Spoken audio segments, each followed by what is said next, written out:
Oi, pessoal! E aí, tudo bem? Tudo bem com vocês? Eu sou a Ana Flávia, sou professora de literatura e é com muito prazer que eu te convido para hoje a gente conversar sobre esse assunto fantástico que é o trovadorismo. Hoje a coisa tá boa aqui com a gente, viu? E o que é o trovadorismo? Bom, como vocês já estudaram aí na história, hoje a gente está inserido no período da Idade Média, né, que é um período bem longo, que vai do século V até o século XV. E quando a gente fala em trovadorismo, no caso da língua portuguesa, né, que é o que nos interessa, a gente vai especificamente aqui, para o século XI, que é quando surge a primeira manifestação literária em língua portuguesa. É aqui que vai começar a literatura em língua portuguesa. Então, anote aí, hein, que isso é muito importante para você que vai fazer Enem e que vai fazer os principais vestibulares do país. Trovadorismo é a primeira escola literária que surge em língua portuguesa. E é muito importante que você saiba qual era o contexto histórico deste estilo. Afinal de contas, nós sabemos que literatura e história andam sempre de mãos dadas. Afinal de contas, as mudanças na história e na sociedade é que vão ditar as mudanças na literatura. E então, Ana, prof, quais eram as ocorrências principais na sociedade e na história daquele período? Vamos lá? Bom, contexto de Idade Média, como eu já disse para vocês. Teocentrismo, moçada. Deus é o centro do universo. A igreja, neste momento, é a instituição social mais importante da época. Ela, a igreja, quem vai ditar o pensamento, o comportamento de todos os indivíduos naquele momento. E a gente vai ver que isso vai ter, sim, muita importância nos textos produzidos nessa época, tá certo? Além disso, como vocês também já estudaram na história, essa sociedade aqui,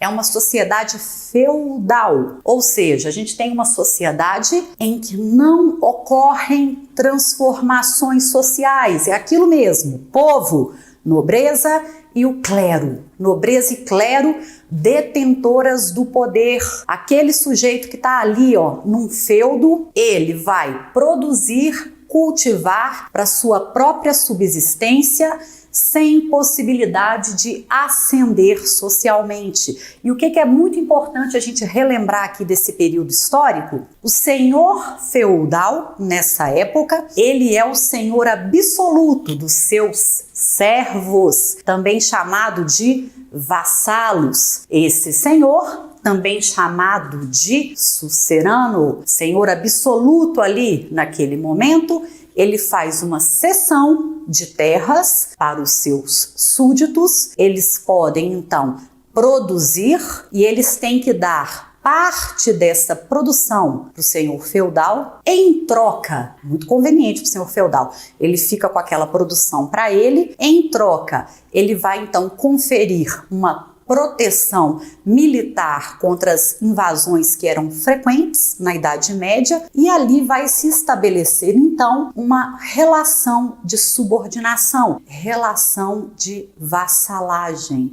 Essa relação vai se espelhar, vai se refletir nas chamadas cantigas, que são os poemas desse estilo, desse período chamado de trovadorismo. Essas cantigas são bastante cobradas, tanto no Enem quanto nos vestibulares, e a gente vai ficar atento a isso. A poesia desse período, ela é extremamente vinculada à música. Não existe, nesse período, poesia que não esteja atrelada à música. A poesia era escrita, então, neste período, para ser cantada, ela era acompanhada ao som de instrumentos musicais. Quais instrumentos? Ao som da flauta, ao som da viola, ao som do alaúde. Era assim que acontecia a poesia naquela época. E os compositores desse período eram os chamados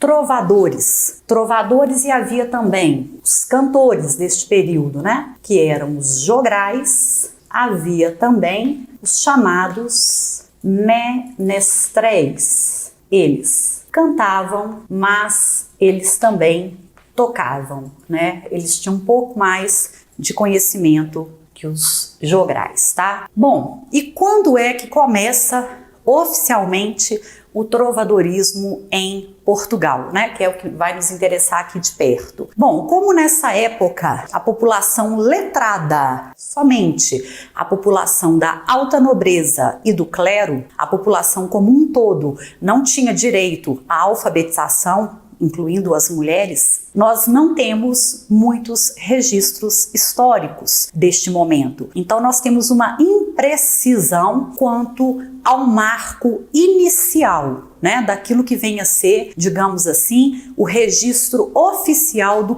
começo do trovadorismo. Então, a gente tem aqui uma certa incerteza, a data provável de surgimento do trovadorismo, há uma incerteza histórica, mas eles não vão cobrar datas, né, específicas de vocês nos vestibulares. O que a gente tem nos estudos é que seria 1189 ou 1198, de qualquer forma, nós ainda estamos falando em século XII, a possível data de surgimento da famosa cantiga da Ribeirinha, que é um poema, né? Como eu já falei para vocês, o poema nessa época é uma cantiga que foi escrita então em homenagem a essa mulher, Maria Ribeiro. É um poema do trovador Paio Soares de Taveirós e é esse poema que a gente considera então como o marco inicial da produção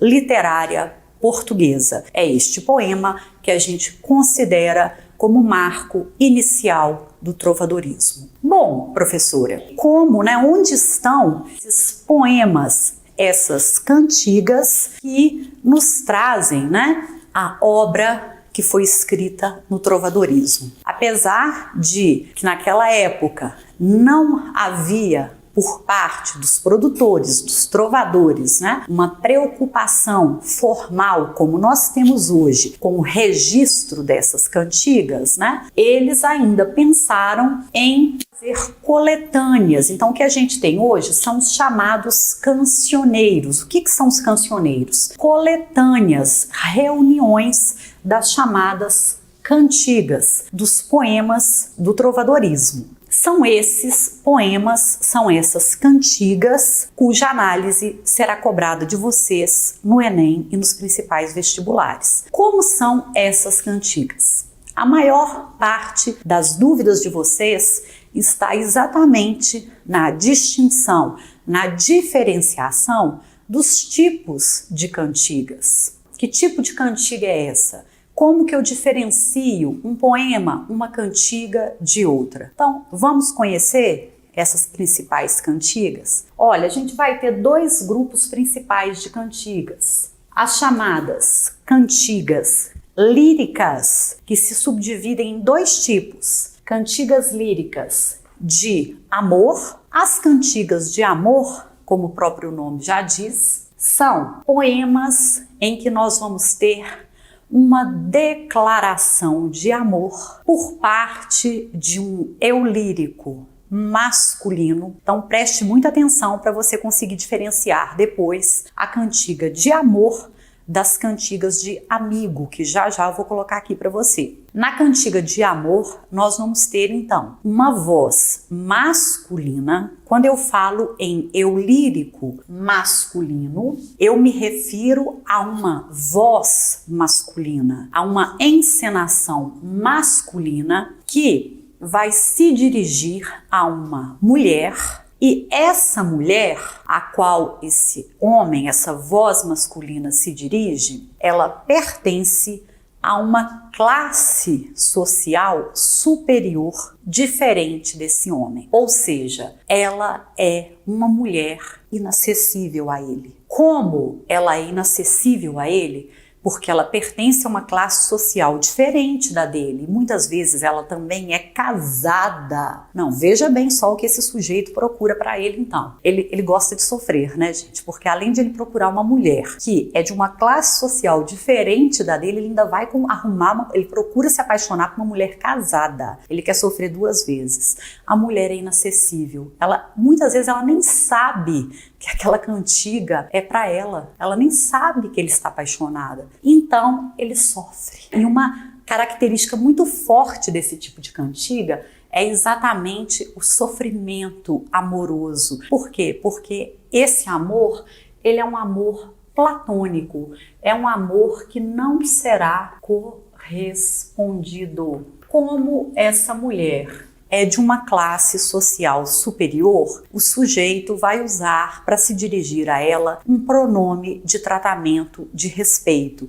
Então, muitas vezes, ele se dirige a ela usando o pronome senhora. Isso vai te ajudar, vai ajudar você a identificar a cantiga lírica, a cantiga de amor, tá certo? E aí vem o sentimento que a gente chama, esse sentimento de sofrimento amoroso, que é o sentimento da coita amorosa. Inclusive é daí que deriva a palavra coitado na língua portuguesa. Coitado no sentido de que ele sofre dessa coita. E muitas vezes no poema ele vai usar essa interjeição. Ai, ai, senhora, como eu sofro. E ele sofre por quê? Porque o sentimento que ele nutre por essa mulher não é correspondido. Onde se passa essa cantiga de amor? No ambiente nobre, no ambiente da corte, que é o ambiente ao qual essa mulher pertence, que é o ambiente onde ela vive. Como é um ambiente requintado,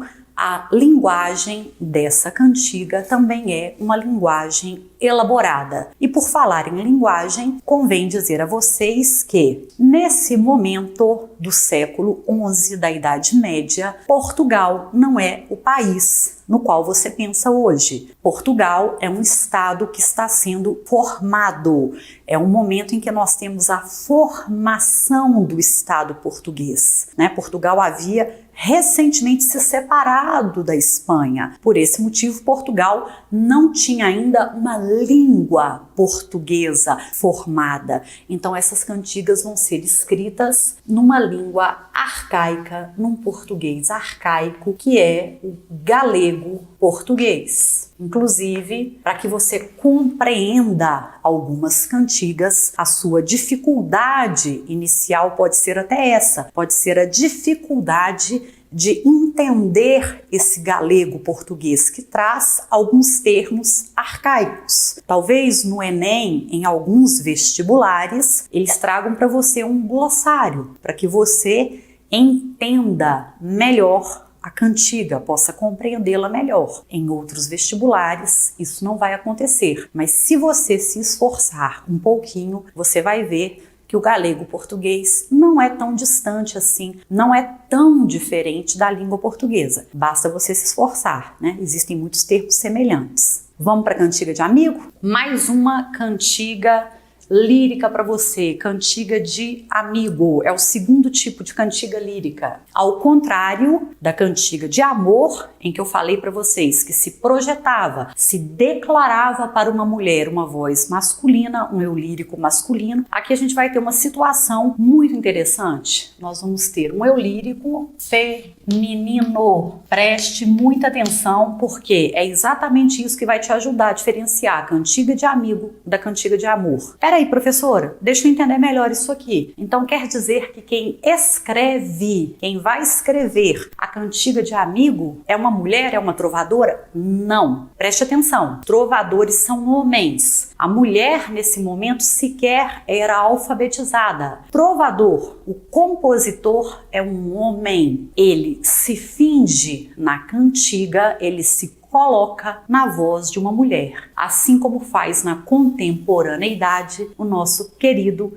Chico Buarque de Holanda, que canta, que é um homem, mas que canta na voz, muitas vezes, da mulher e que se coloca como um grande entendedor da alma feminina, não é mesmo? Bom, então nós temos um eu lírico feminino nas cantigas de amigo. E o que mais? O que é que essa mulher tem a dizer? Para quem que ela fala? Essa mulher vai falar para o seu amado. E uma coisa muito interessante é a gente entender que a palavra amigo, no contexto medieval, ela não significa amigo como nós entendemos a palavra amigo hoje. A palavra amigo, no contexto medieval, significa namorado, significa o amante. Amante no sentido daquele que se ama. Ao contrário do amor que nós tínhamos na cantiga de amor, aqui nós não temos um amor platônico, mas aqui nós temos um amor concretizado,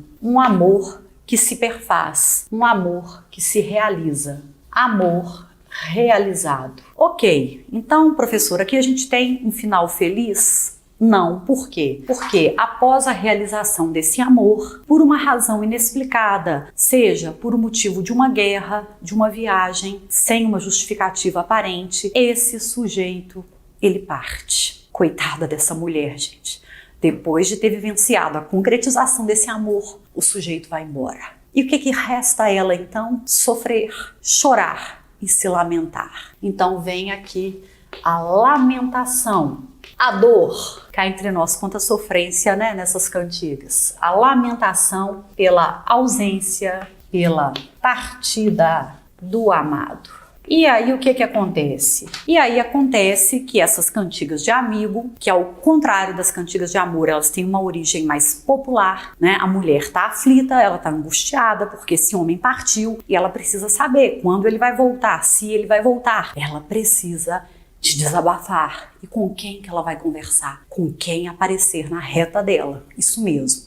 Então, uma característica muito importante para você reconhecer as cantigas de amigo é que essa mulher, ela começa a perguntar para todo mundo. Ó Deus, ó mãe, amigas, natureza, ramo. É isso mesmo, gente. Ela começa a dialogar com todo mundo que aparece para ela. Então, diálogo com amigas, elementos da natureza. Nós vamos ter aqui nessas cantigas, para o alívio de vocês, já que elas têm uma origem mais popular, a linguagem também fica mais fácil. Então vocês vão ver que a linguagem ela é menos elaborada do que a linguagem das cantigas de amor. Então aqui o entendimento é bem mais fácil. A gente tem até a presença de uns paralelismos e de uns refrões, tá? As cantigas de amigo, elas são um pouco mais repetitivas. Então vamos colocar aqui, presença de refrões e de paralelismos, tá? Então, só pra gente recapitular, nas cantigas de amor, enquanto nós temos um eu lírico masculino, nas cantigas de amigo, nós vamos ter um eu lírico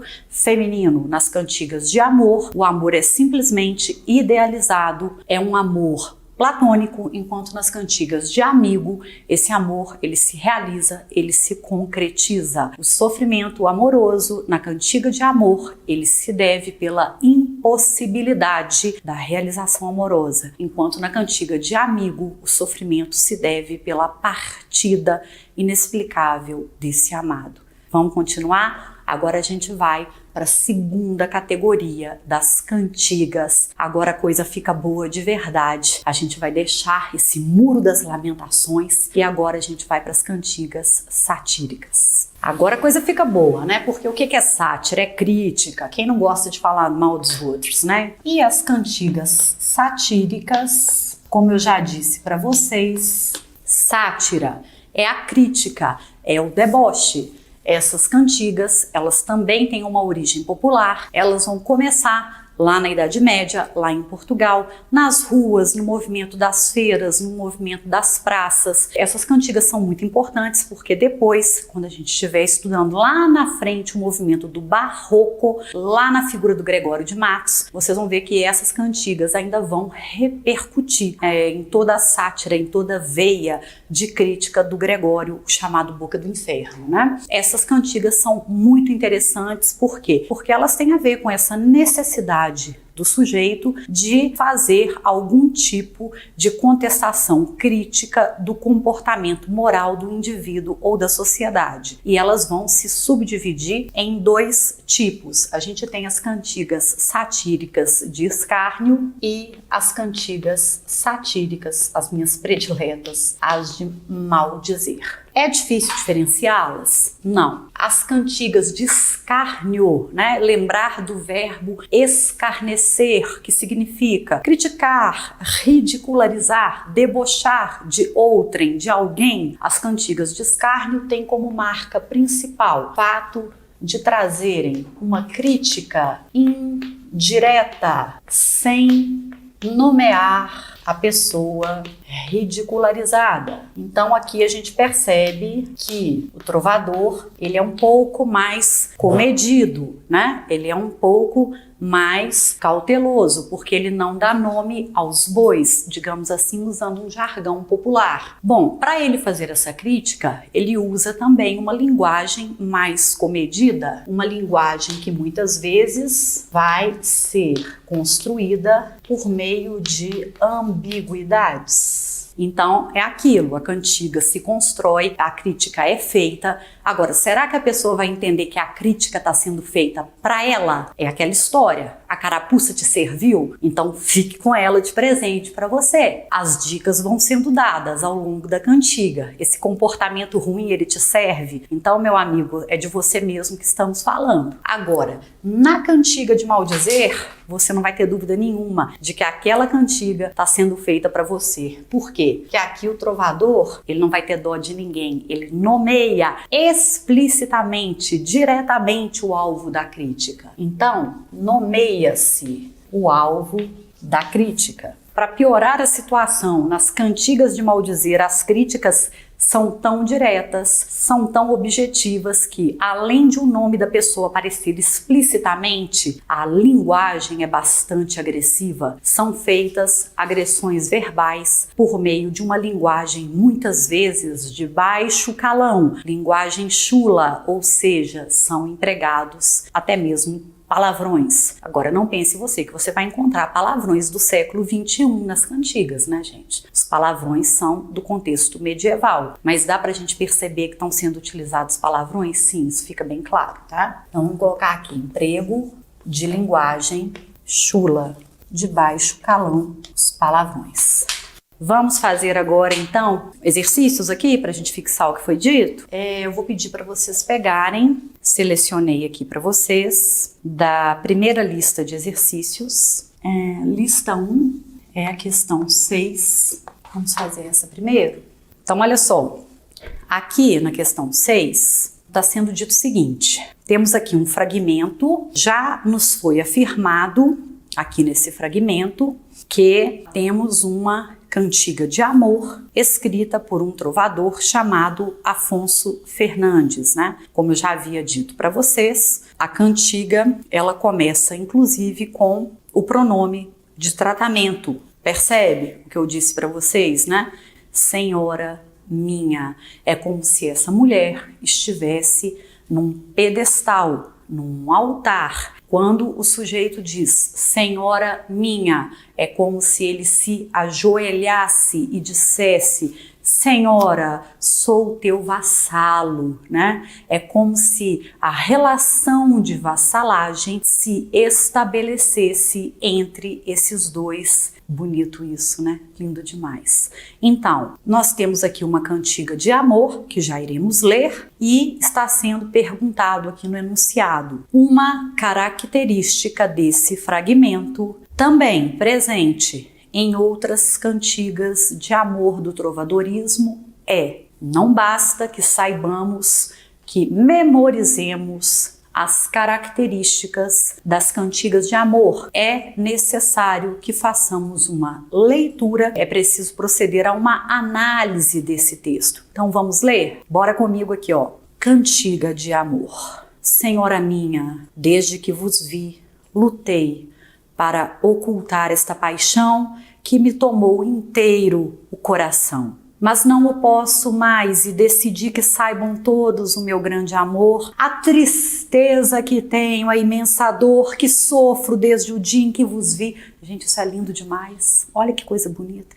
Já que assim é, eu venho vos rogar que queirais, pelo menos consentir que passe a minha vida a vos servir. Gente, onde que está esse homem? Quero conhecer. Olha, esse homem quer que esta senhora consinta, que ela dê o consentimento para que ele possa, pelo menos, servi-la. Ele quer ser o serviçal dessa mulher. E qual que é uma característica muito presente aqui? Vamos lá voltar ao verso 5. Que saibam todos o meu grande amor, a tristeza que tenho, a imensa dor que sofro. Esse sujeito, ele vem alimentando uma dor, um sofrimento. Lembra da expressão que eu te falei? Coitado desse homem, gente, a coita amorosa que ele vem carregando desde o dia em que ele viu essa mulher pela primeira vez, porque desde então ele não sabe fazer outra coisa a não ser querer servi-la. Qual que é a característica presente aqui? Nós temos então na letra E, o bem-sucedido intercâmbio amoroso entre pessoas de camadas distintas. Não, impossível que houvesse uma realização amorosa entre pessoas de camadas diferentes, distintas da sociedade naquele momento ali feudal. Letra E, você já excluiu. A letra D, a situação de felicidade expressa pelo eu lírico. Ele acabou de declarar que ele está numa situação de extremo sofrimento. Letra C, você poderia ficar tentado aí,